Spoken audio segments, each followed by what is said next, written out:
Assalamualaikum warahmatullahi wabarakatuh.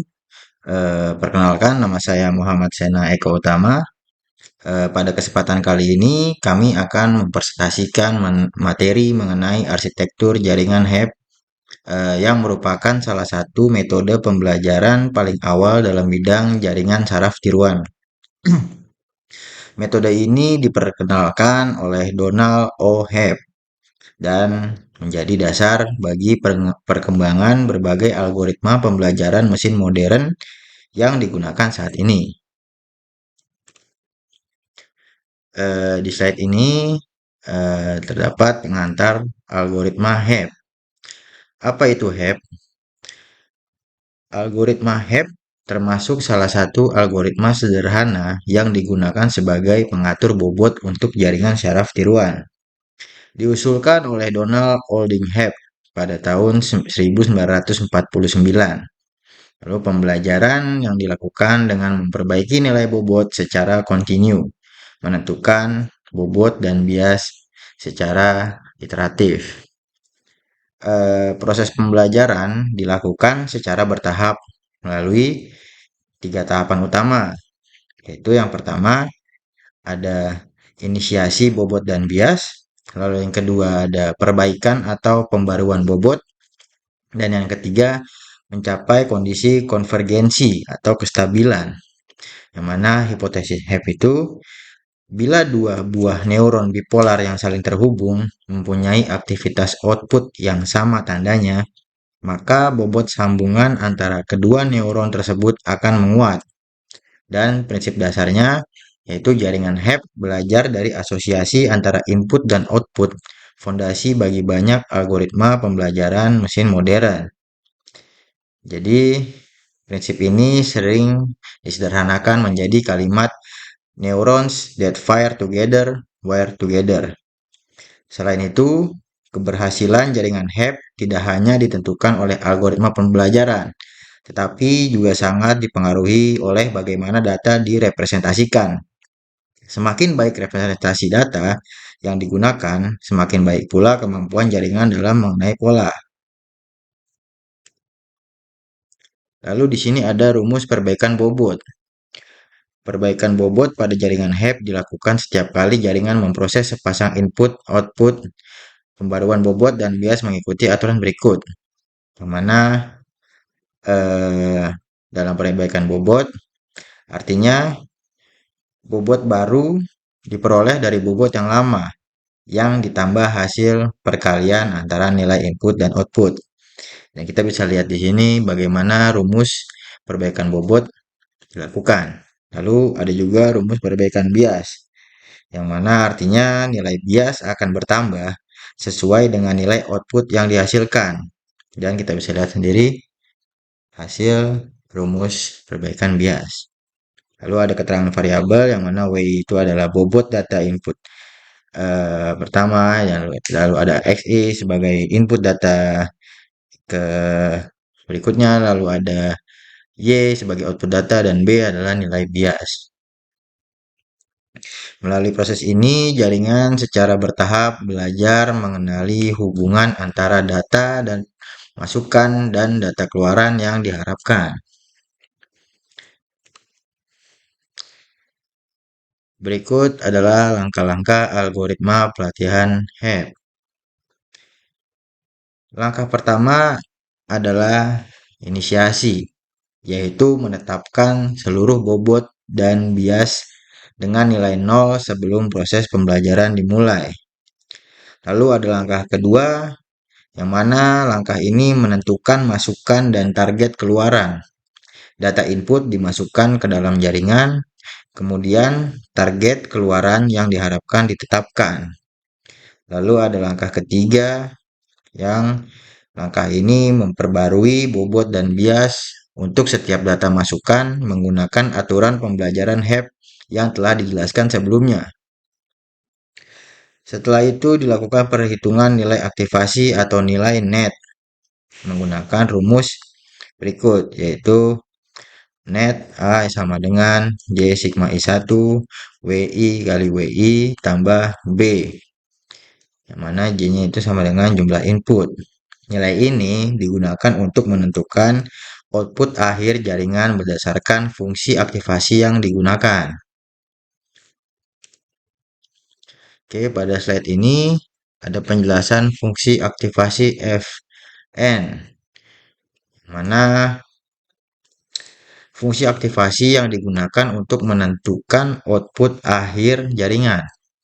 Jadi, jika target yang digunakan berupa biner, maka jika nilai n lebih besar atau sama dengan 0, outputnya bernilai 1.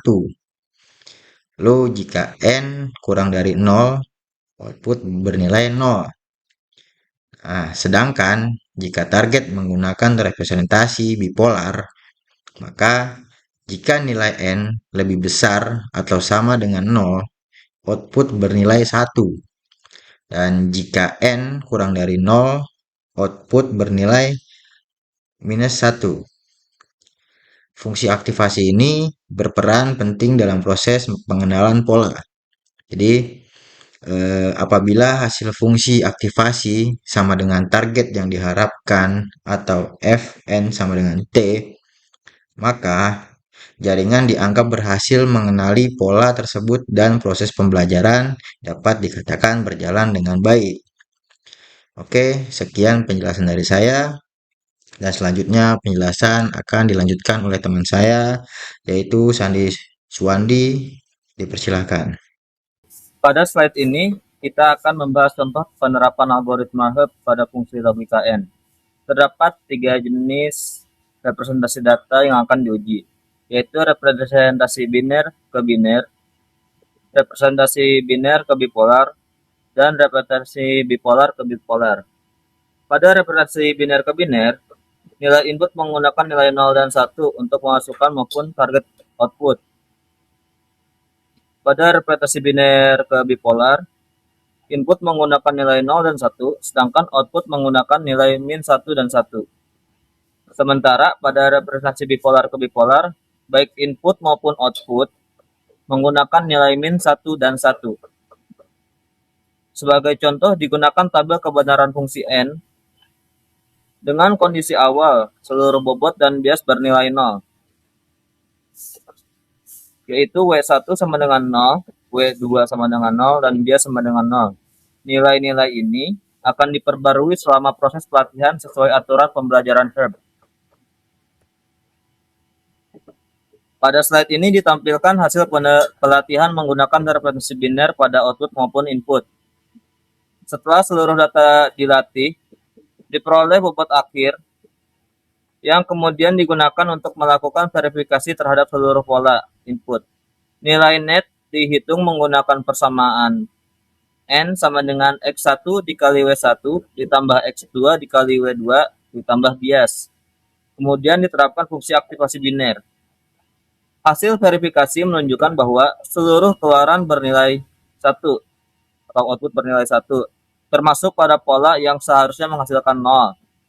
Jadi, output jaringan tidak sesuai dengan target yang diharapkan. Dari hasil tersebut dapat disimpulkan bahwa jaringan Hub gagal mengenali pola fungsi N pada representasi biner. Hal ini menunjukkan bahwa representasi data sangat mempengaruhi keberhasilan proses pembelajaran.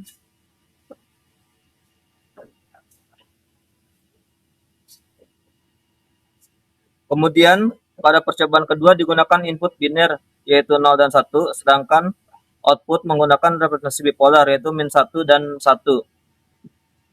Setelah proses pelatihan selesai, diperoleh bobot W1 sama dengan 0, W2 sama dengan 0, dan B sama dengan min 2. Hasil verifikasi menunjukkan bahwa semua output bernilai min 1. Hanya satu pola yang sesuai dengan target, sedangkan pola lainnya tidak dapat dibedakan dengan benar oleh jaringan. Oleh karena itu, dapat disimpulkan bahwa jaringan representasi biner ke bipolar juga belum mampu membuat jaringan Hub mengenali pola fungsi AND secara tepat. Pada percobaan ketiga, baik input maupun output menggunakan representasi bipolar dengan nilai min 1 dan 1. Setelah dilakukan pelatihan menggunakan aturan Herb, diperoleh bobot akhir bernilai W1 sama dengan 2, W2 sama dengan 2, dan bias sama dengan min 2. Hasil verifikasi menunjukkan bahwa seluruh output jaringan sesuai dengan target. Pola dengan input 1 dan 1 menghasilkan output 1. Sedangkan kombinasi input lainnya menghasilkan output min 1, sesuai fungsi logika N. Dengan demikian, jaringan Herb berhasil mengenali pola dengan baik dibandingkan dua representasi sebelumnya. Catatan penting, berdasarkan 3 percobaan yang telah dilakukan, dapat disimpulkan bahwa keberhasilan jaringan Herb dapat mengenali pola sangat dipengaruhi oleh representasi data yang digunakan. Pada representasi biner ke biner, jaringan gagal mengenali pola fungsi AND. Output jaringan tidak sesuai dengan target yang diharapkan. Sedangkan biner ke bipolar, jaringan juga gagal mengenali pola meskipun representasi target berbeda. Hasilnya masih tidak konsisten dengan target. Sebaliknya, bipolar ke bipolar, pada representasi ini jaringan berhasil mengenali pola AND. Representasi bipolar pada masukan dan output memberikan hasil yang optimal. Jadi, bisa disimpulkan bahwa dari materi ini keberhasilan suatu jaringan secara piluan tidak hanya ditentukan oleh algoritma pembelajaran yang digunakan, tetapi oleh cara data yang direpresentasikan. Oleh karena itu, pemilihan representasi yang tepat merupakan faktor penting dalam meningkatkan performa jaringan Herb. Sekian presentasi mengenai arsitektur jaringan Herb. Terima kasih atas perhatian yang diberikan. Semoga materi ini dapat menambah pemahaman kita mengenai konsep dasar pembelajaran pada jaringan secara piluan. Kurang lebihnya mohon maaf. Sekian dari kami. Wassalamualaikum warahmatullahi wabarakatuh.